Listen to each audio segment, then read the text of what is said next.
আমি ছোট থাকতে আমার পৃথিবীটা ছিল খুব সহজ। মা ছিল, বাবা ছিল। এই দুজনকে ঘিরেই আমার সব কিছু।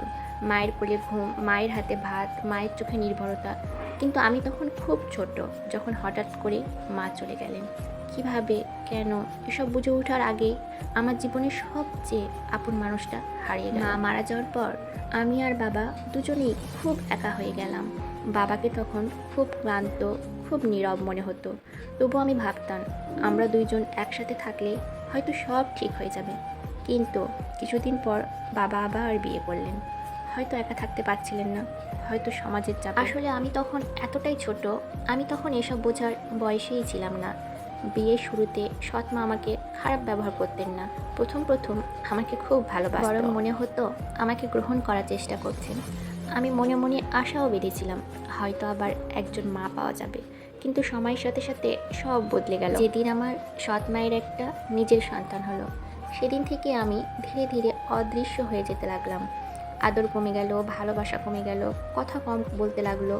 আমার ভুলগুলো বড় হয়ে উঠলো, আর আমার কষ্টগুলো সবার কাছে ছোট হয়ে গেল। বাবাও আর আগের মতো নেই, আগের মতো পাশে দাঁড়ায় না, কথা বলে না, অবসরে এসে আমাকে সময় দেয় না। আমি বুঝতে পারলাম এই ঘরে আমার জায়গা ক্রমশই ছোট হয়ে আসছে। সময় যেতে যেতে একদিন সেই জায়গাটুকুও কেড়ে নেওয়া হলো। আমাকে বাড়ি থেকে বের করে দেওয়া হলো, কোনো প্রস্তুতি ছাড়াই, কোনো আশ্রয়ের ব্যবস্থা ছাড়াই। সেদিন আমার মনে হয়েছিল আমি যেন শুধু একটা মানুষ নয়, আমি একটা বোঝা। যেন আমার মাথায় আকাশ ভেঙে পড়লো। এক মুহূর্তে আমাকে বাসা থেকে বের করে দিল। আমার কোনো প্রস্তুতি নাই, আমার কোনো জায়গা নেই। আমি কোথায় যাব, কার কাছে আশ্রয় নিব? তারপর আমি চিন্তা ভাবনা করে চলে আসলাম শহরে। আমি শহরে এসে পড়লাম একা, অসহায় অবস্থায়। চারপাশে হাজার মানুষ, কিন্তু আমার কথা শোনার কেউ নেই। রাতগুলো সবচেয়ে ভয়ঙ্কর ছিল। ভবিষ্যৎ নিয়ে নয়, পরের দিনটা কিভাবে কাটবে সেই চিন্তায় আমাকে ভেঙে। এই শহরে চলতে চলতে একটা গার্মেন্টসের কাজ পেলাম। সেই গার্মেন্টসে কাজ করতে করতে একটা ছেলের সাথে আমার পরিচয় হয়।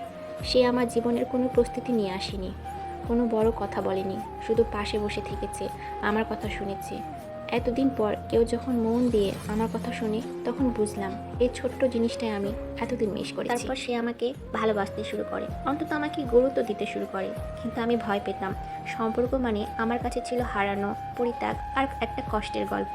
আমি সাহস পাইনি কিছু শুরু করার।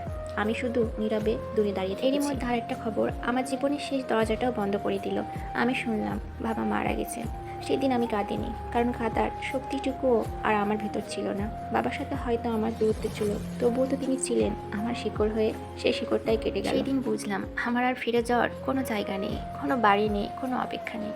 কেন তুমি এখানে আসতে পারো বলার মানুষটা নেই। এখন দিশেহারা, ছেলেটিকে গ্রহণ করব নাকি প্রত্যাখ্যান করব, এই সিদ্ধান্তটা নেওয়ার জন্য কোনো পরামর্শকারক নাই, কোনো আপনজন নাই, কোনো গুরুজন নাই। নিজেকে বড় একা লাগে, খুব একা লাগে। আসলে এখন আমি কি করব বুঝতে পারি না। এটা আমার জীবনের গল্প না, এটা ফেসবুক থেকে নেওয়া এক আপুর জীবনের গল্প। এর সাথে আমার কোনো মিল নেই।